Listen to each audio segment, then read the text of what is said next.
আসসালামু আলাইকুম রহমতুল্লাহ। আমি আমার সন্তানের একটা জিনিস শেয়ার করব আপনাদের সাথে। এ হচ্ছে আমার ছেলে মোহাম্মদ সাদ, ঘুমিয়ে আছে। এ হচ্ছে আমার মেয়ে। তো আমার ছেলের প্রায় সময় আমার ওয়াইফের মোবাইলে গেমস খেলে। তো আমিও দেখছি প্রায় সময় গেমস খেলে। তো এই গেমসগুলা মোবাইলে কোথাও নাই।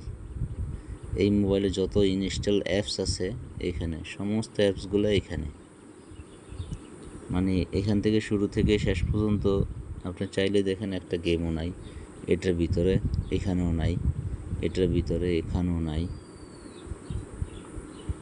এইখানেও কোনো গেমস নাই, এইখানেও কোনো গেমস নাই। তার মানে সে গেমস খেলে, কিন্তু বাট মোবাইলে কোনো ইনস্টল গেমস নাই।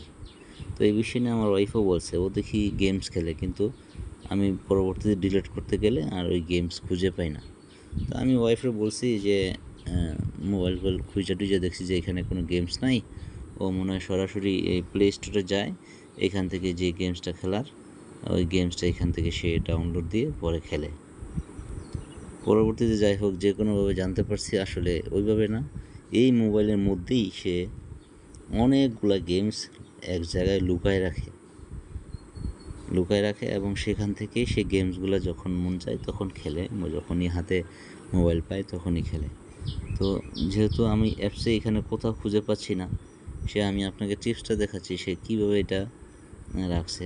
তো এই উইন্ডোজে ঢোকার আগে ডেস্কটপ মানে স্ক্রিনের মধ্যেই গেমস লঞ্চার নামে একটা অ্যাপস আছে, গেম লঞ্চার। তো এটার ভিতরে যখন ঢুকি দেখেন, তারপরে কিন্তু বোঝার সুযোগ নাই যে কোথাও গেমস আছে কি না। এর মধ্যে এই যে মাই গেমস একটা কথা আছে, যদি এই মাই গেমসের ভিতরে ক্লিক করি, এই দেখেন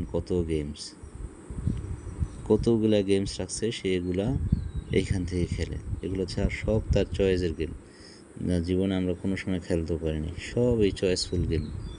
এগুলো প্রত্যেকটা গেমই সে খুব ভালো খেলে। তো গেমস কতগুলো আছে, 1 2 3 4 5, 1 2 3 4 5 6 7 8 9, 5 নং 45, 45 আর 4 49টা গেমস আছে। তো এই হচ্ছে ছেলের অবস্থা, অথচ আমরা তো কেউই খুঁজে পাই নাই। 49টা গেমস সেইখানে রাখছে, এ হচ্ছে বিষয়। তো সন্তানদের খেয়াল রাখতে হবে।